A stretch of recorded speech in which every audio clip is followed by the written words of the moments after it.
जय जय श्री राम, जय श्री राधे श्याम। आप सभी देशवासियों को रक्षाबंधन की बहुत सारे ढेर शुभकामनाएं। रक्षाबंधन हर साल श्रावण मास की पूर्णिमा के दिन धूमधाम से मनाया जाता है, जो हर साल बहन अपने भाई की कलाई में विधि अनुसार राखी बांधती है और अपनी रक्षा का वचन मांगती है। रक्षा करने और करवाने के लिए बांधा जाने वाला पवित्र धागा रक्षाबंधन कहलाता है। इस दिन बहनें अपने भाई की कलाई पर रक्षा सूत्र बांधती है और भाई बहनों को जीवन भर उनकी रक्षा का वचन देती है। लेकिन क्या आप जानते हैं कि रक्षाबंधन क्यों मनाया जाता है? चलिए जानते हैं रक्षाबंधन मनाने के पीछे का कारण क्या है। सदियों से चली आ रही रीति के मुताबिक बहन भाई को राखी बांधने से पहले प्रकृति की रक्षा के लिए तुलसी और नीम के पेड़ को भी राखी बांधती है, जिससे वृक्ष रक्षाबंधन भी कहा जाता है। हालांकि आजकल इसका प्रचलन जो है समाप्त हो चुका है। राखी सिर्फ बहन अपने भाई को नहीं बल्कि वह खास दोस्त को भी राखी बांधती है, जिससे वह भाई जैसा समझती है। और रक्षाबंधन के दिन पत्नी अपने पति और शिष्य अपने गुरु को भी राखी बांधते हैं। भविष्य पुराण में ऐसा कहा गया है कि देवताओं और दैत्यों के बीच एक बार युद्ध छिड़ गया। बलि नाम के असुर ने भगवान इंद्र को हरा दिया और अमरावती पर अपना अधिकार जमा लिया। तब इंद्र की पत्नी शची मदद का आग्रह लेकर के भविष्य में भगवान विष्णु के पास पहुंची। भगवान विष्णु ने शची को सूती धागे से एक हाथ में पहने जाने वाला वैल बना करके दिया। भगवान विष्णु ने शची से कहा कि इस इंद्र की कलाई में बांध देना।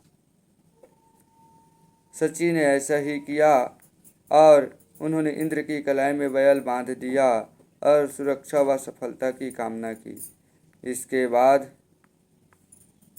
भगवान इंद्र ने बलि को हरा करके अमरावती पर अपना अधिकार स्थापित कर लिया। भविष्य पुराण और विष्णु पुराण में ऐसा बताया गया है कि बलि नाम के राजा ने भगवान विष्णु से उनके महल में रहने का आग्रह किया। भगवान विष्णु इस आग्रह को मान गए और राजा बलि के यहाँ रहने लगा। माँ लक्ष्मी ने भगवान विष्णु के साथ वैकुंठ जाने का निश्चय किया और उन्होंने राजा बलि को रक्षा धागा बांध कर के भाई बना लिया। राजा ने लक्ष्मी जी से कहा कि आप जो चाहें मान सकते हैं, मैं आपके बंधन में हूँ। माँ लक्ष्मी ने राजा बलि से कहा, भगवान विष्णु को वचन से मुक्त कर दे और भगवान विष्णु को माता के साथ जाने दे। इस पर बलि ने कहा कि मैंने आपको अपनी बहन के रूप में स्वीकार किया है, इसलिए आपने जो भी इच्छा व्यक्त की है उसे जरूर मैं पूरा करूँगा। राजा बलि ने भगवान विष्णु को अपनी वचन बंधन से मुक्त कर दिया और उन्हें माँ लक्ष्मी के साथ जाने दिया। ऐसी मान्यता है कि महाभारत की लड़ाई से पहले भी श्री कृष्ण ने राजा शिशुपाल के खिलाफ सुदर्शन चक्र उठाया था।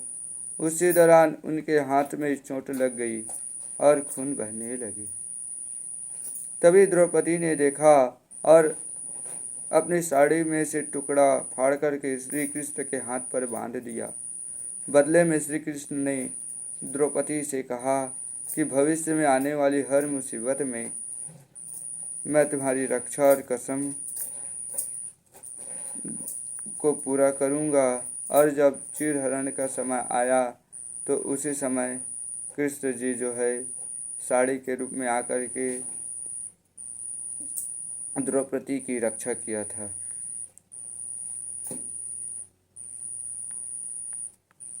आगे भी आता है,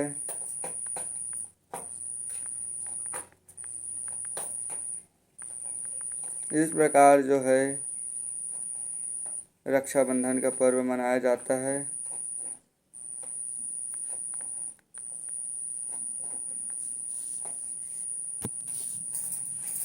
भगवान विष्णु के दो पुत्र हुए, शुभ और लाभ।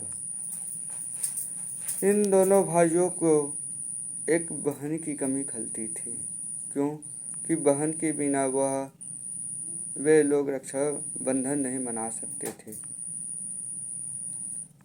भाइयों ने भगवान गणेश से एक बहन की मांग की। कुछ समय के बाद भगवान नारद ने भी गणेश को पुत्री के विषय में कहा। इस पर भगवान गणेश राजी हुए और उन्होंने एक पुत्री की कामना की।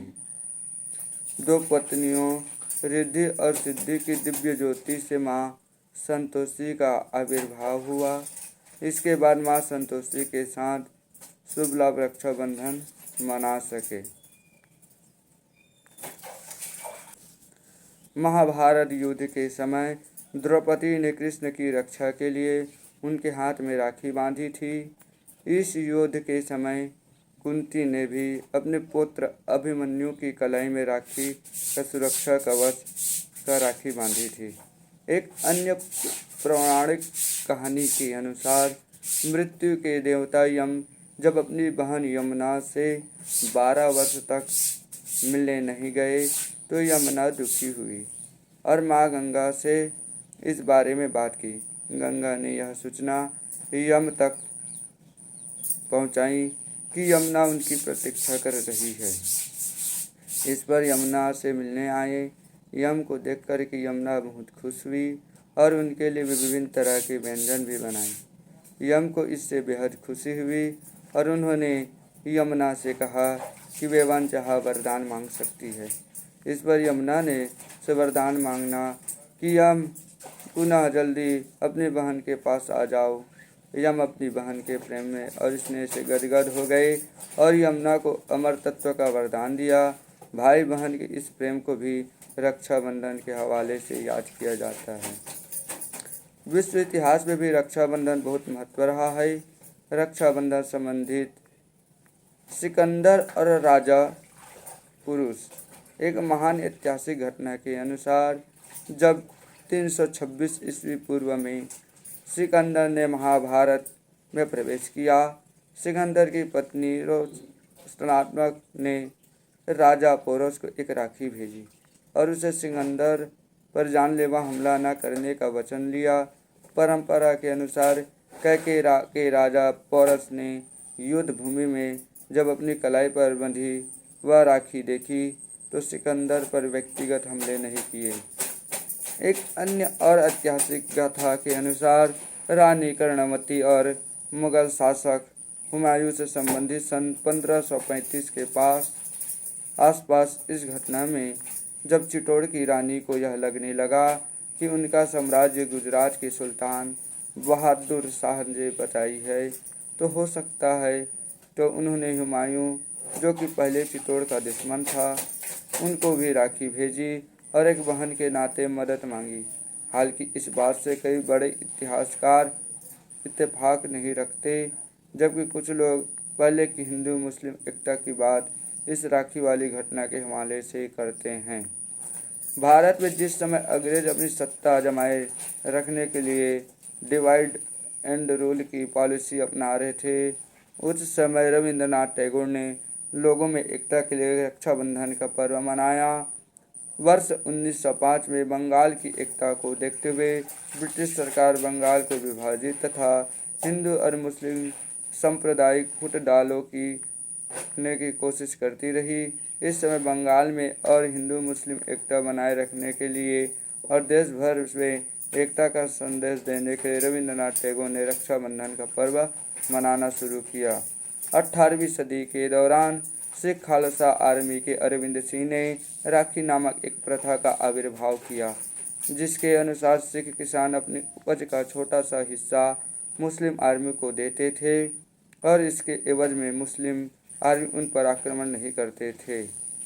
महाराजा रणजीत सिंह जिन्होंने सिख साम्राज्य की स्थापना की पत्नी महारानी जिंदान ने नेपाल के राजा को एक बार राखी भेजी थी। नेपाल के राजा ने हालांकि उनकी राखी स्वीकार ली, किंतु नेपाल हिंदू के राज्य को देने से इनकार कर दिया। रक्षाबंधन अगर असल में मायने में इसे मानना है तो इसमें सबसे पहले लेन देन का व्यवहार खत्म करना चाहिए। साथ ही बहनों को अपने भाई को हर एक नारी की इज्जत करे, यह सीख देनी चाहिए। जरूरी है कि व्यवहारिक ज्ञान एवं परंपरा बढ़े, तब समाज ऐसे गंदे अपराधों से दूर रह सकेंगे। रक्षाबंधन का यह त्यौहार मनाना हम सभी के हाथ में है और आज के युवा वर्ग को इस दिशा में पहला कदम रखने की ज़रूरत है।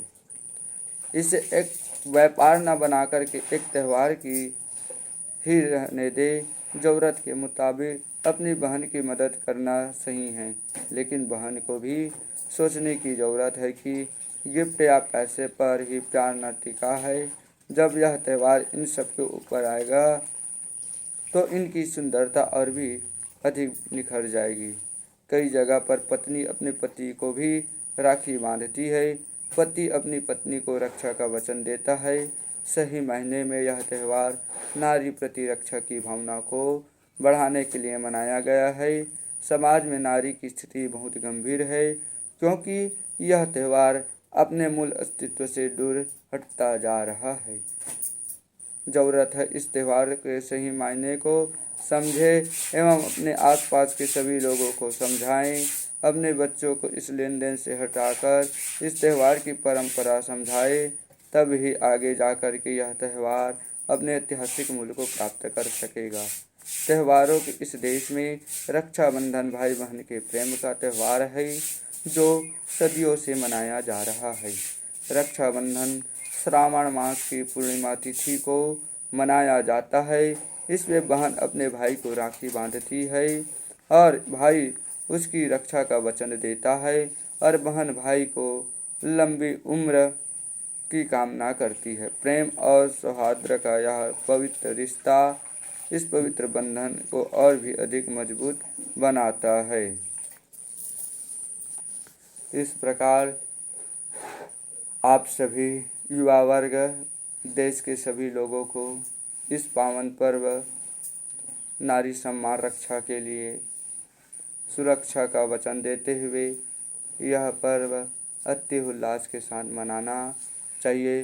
इसी के कामना के साथ भगवान आप सबके जीवन में रक्षा प्रदान करे, आप सभी का रक्षा करे। इस प्रकार यह राखी का त्यौहार मनाया जाता है। जय श्री राम, जय श्री कृष्ण।